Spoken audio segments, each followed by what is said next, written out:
তোমাদের কার কার আমিষের থেকেও নিরামিষ খাবার বেশি ভালো লাগে অবশ্যই জানিও। তো চলো আবারও একটা লাঞ্চের ভিডিও নিয়ে চলে আসলাম। আজকে সম্পূর্ণ নিরামিষ লাঞ্চ মেনু।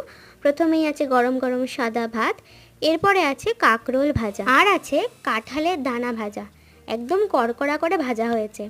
এর সাথে আছে বাঁধাকপির তরকারি, আলু দিয়ে করা হয়েছে একদম নিরামিষভাবে।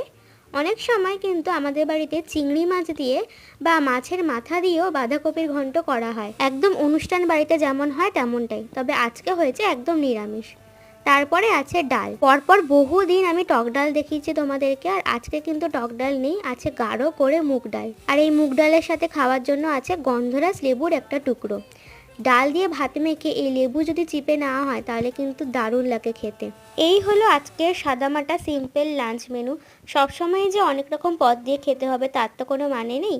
তো চলো আজকের মেনুটা কেমন লাগলো জানিও। টাটা।